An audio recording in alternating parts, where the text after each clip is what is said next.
reinado de Onre. E os assírios, que são um povo muito relevante na época, um povo que está em ascensão e que futuramente serão os destruidores da nação de Israel, aqueles que vão invadir a região e vão levar deportado o reino de Israel. Os assírios denominavam a terra de Israel como terra de Onre. Terra de Onre. Então você vê que a nação de Israel ela ganha relevância internacional através desse personagem, de Onre. Então Onre eleva Israel a um posto de nação reconhecida internacionalmente, através das suas batalhas, através dos seus feitos, construção de Samaria, estabelecimento do poder, organização do povo. Então, politicamente, economicamente, tem relevância, não precisa de muita relevância. O problema é que ele é um rei que não andou conforme os caminhos do Senhor, conforme a própria Bíblia relata. A Bíblia fala que andou conforme o caminho de seus pais, não andou conforme o caminho do Senhor. Inclusive, é aí onde surge aquilo, como já estávamos falando, a institucionalização do paganismo em Israel, com a aliança entre Onre e Etbaal. Aliança entre Onre e Etbaal. Etbaal, que era um rei fenício, tá certo? Etbaal, um rei fenício, e ele não somente era rei, a aliança com Etbaal, estabelece uma importante aliança com ele. Etbaal era rei e era sacerdote pagão também. Então ele não era apenas um monarca, e esses negócios não eram apenas políticos e econômicos. Era uma aliança cultural também. É uma aliança que envolvia relacionamento cultural, relacionamento religioso. Então, Onre, ao fazer a aliança com Etbaal, tem os benefícios político-econômicos do estabelecimento de uma aliança com um povo importante, o povo fenício, o povo milenar, um povo de influência política, influência econômica, um povo que é forte nas navegações, que é forte na produção de manufaturas da época, na produção de joias, transporte de bens, de riquezas.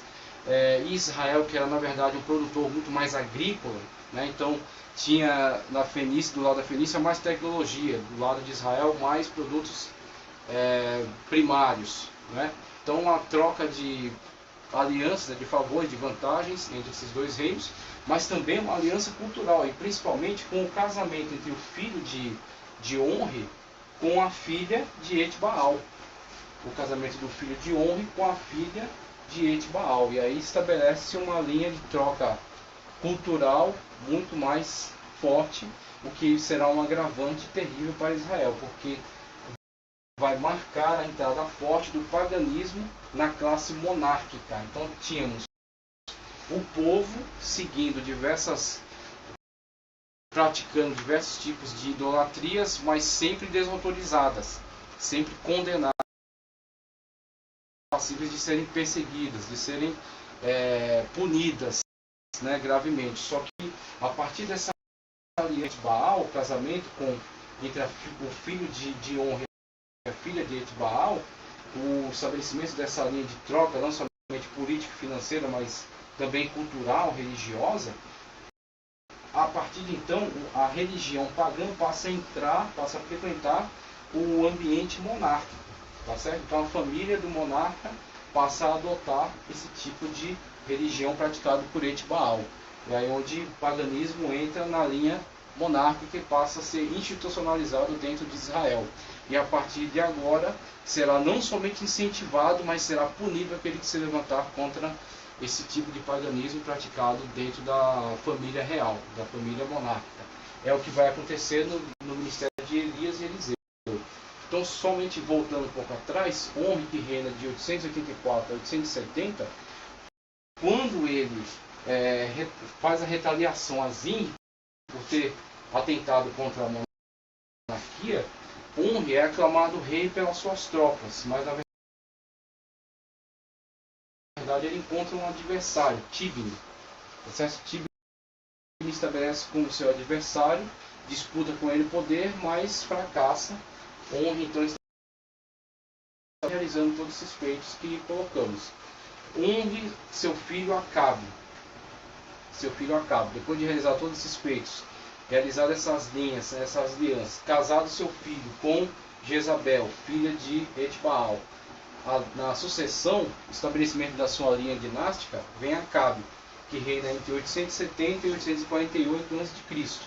Então, dentre o que podemos falar acerca do reino de Acabe, que é um continuador de seu pai, de Onri, o mais importante, mais relevante que podemos falar sobre Acabe, o casamento dele com Jezabel. Acabe, na verdade, é uma pessoa de personalidade muito fraca, muito manipulável, né? Diferentemente de Onri, seu pai, que tinha iniciativa própria. Então ele comete muitos erros, mas ele tinha iniciativa própria. Inclusive ele faz de Israel uma nação relevante internacionalmente. Diferentemente de seu pai Onri, Acabe é uma pessoa fraca e manipulável. Ele é muito manipulado por sua esposa Jezabel. Jezabel, filha de Etbaal, certo? Que está em Israel para promover a sua cultura, a sua religião. Que religião? O baalismo e o culto a Azerá. Seu pai era um sacerdote de Baal. E Jezabel é uma sacerdotisa de Azerá. Baal e Azerá. Baal, que era uma deidade com diversos tipos de manifestações, mas principalmente manifestações de fertilidade, era um deus da fertilidade, um deus da natureza. E Azerá, que era uma deusa adorada através da figura de um poste, poderia ser, por exemplo, uma árvore cortada aos seus galhos, e aquele tronco que ficava era um tronco que poderia ser dedicado a Azerá. Azerá associada também à fertilidade e à guerra.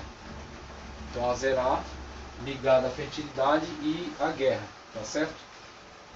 Dentre outras deidades também, Astarte, outras deidades que faziam parte do panteão palestino, né? O panteão cananeu daquela região, da Palestina. Então temos Etbaal, com o próprio nome, né? Etbaal, vemos aqui o nome de Baal dentro do próprio nome dele, sacerdote, promotor aí do culto a Baal, e Azerá sendo promovido por Jezabel. Então, dentre os fatos que podemos levantar aqui dessa aliança entre Acabe e Jezabel, temos aí o assassinato de Nabote. É muito representativo isso aqui. O assassinato de Nabote. Por quê? Uma vinha que Acabe cobiçava. Aí, característica da personalidade de Acabe. Diante da negativa de Nabote em vender a sua vinha para Acabe, vemos aí tudo isso é representativo do que era a sociedade israelita da época. Vemos como a terra foi cedida a Israel. Primeiro, a terra foi entregue a Israel por Deus. Então Deus, desde Abraão e Isaac, prometeu aquela terra aos seus descendentes. Deus, com mão forte, tirou Israel do Egito e implantou Israel naquela terra. Deu poder a eles para dominar aqueles que eram maior, mais poderosos, mais bem. A terra foi dividida. Moisés pede aquela terra.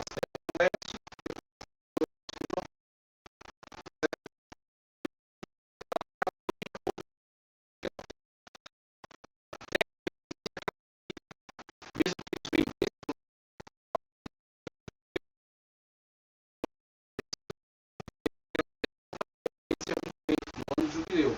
Se eu salvo engano meu, pelo menos a cada 50 anos, deu o perdão das dívidas e o retorno do proprietário anterior, seu proprietário original, tá certo? Então Nabote, que era o proprietário dessa terra, estava de acordo com a legislação estabelecida por Deus, através de Moisés. Acabe conhecia isso, porque mesmo desviado como estavam, eles sabiam o povo a que pertencia, conhecia a lei do povo ao qual pertenciam. Então Acabe conhecia isso, sabia que Nabote não deveria vender, poderia não vender, poderia até vender, mas era um direito dele não vender, né? E mesmo que vendesse, teria que retornar a ele. Então Acabe, conhecedor disso, sabendo que Nabote não era obrigado a vender a terra a ele, porque a terra era uma possessão dada a ele por Deus, vamos dizer assim, através da legislação, Acabe se vê frustrado diante da negativa de Nabote e, característica da personalidade dele, ele vai se lamentar, vai mostrar um aspecto deprimente, né? Porque ele vê o impedimento que a própria lei dá a ele, a lei barra ele. Então vemos, o monarca de Israel não é o Deus da situação.